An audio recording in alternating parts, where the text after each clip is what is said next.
Women's Earth Alliance is based in the belief that when women can come together and can share resources and can share information and can share time and can share space, mountains can move.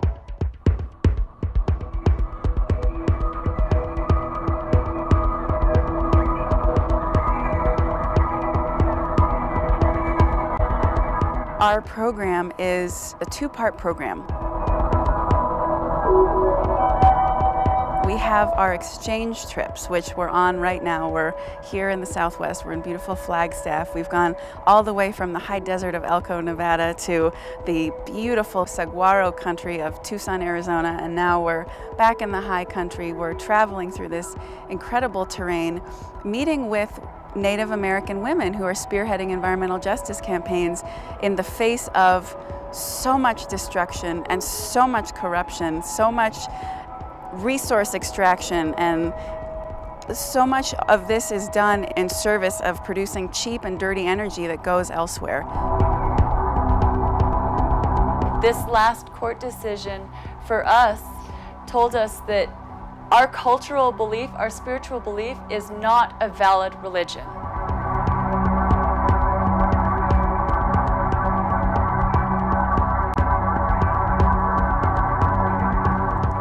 To be told that your ways of life, your culture is a spiritual subjective feeling is one of the most painful feelings that I think anybody could ever feel. It's a cauldron of learning, it's a cauldron of connection, and we all emerge as advocates for this land and for these incredible women. And then the way that we put that energy to work is in context of the network. And the Advocacy Network is a container wherein the Native American women who have so graciously spent their time with us and agreed to speak with us are then able to access tangible technical support services.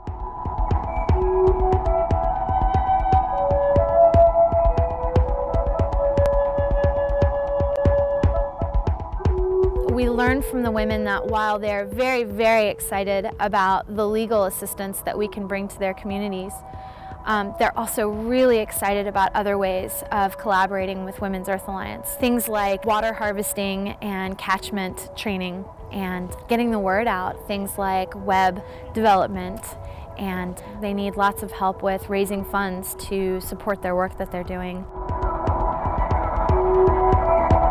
We're here to listen, and then we become available to support when it's called for, when it's necessary, and in a very focused way. That's an area that they call an autoclave, where they steam the medical waste.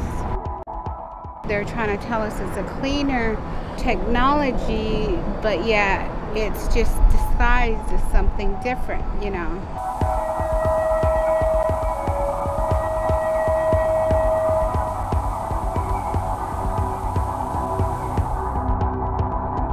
The women that we met on this trip wake up strategically planning how to live in resistance to cultural and spiritual genocide, how to live in resistance to corporate interest invading land that has been in their families for generations.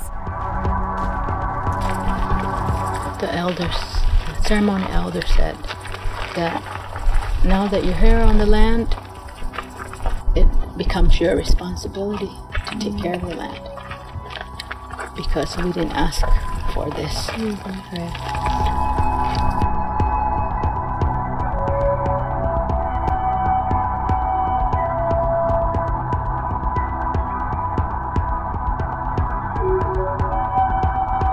I mean, I think it's necessary to bridge, to make connections between different groups, because we're really all fighting a similar fight, which is, you know, the fight to have our legal rights recognized and the fight for justice. The condition that they force us to live in and refuse to help us by all means necessary, you know, by denying us social services, but denying us education, denying us human rights, and, you know, we just continue to exist here because that's all we know and that's all we can do.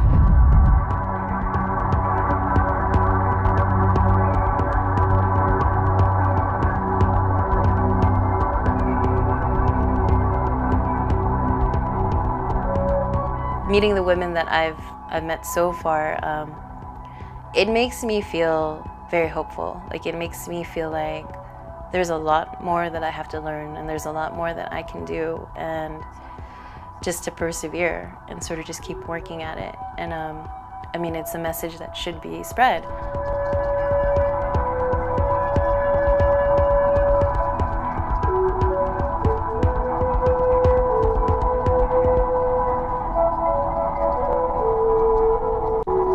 I admire their connection to the earth, and I feel like that's what I've been searching for, or trying to reconnect with that part of myself that is so drawn to the earth.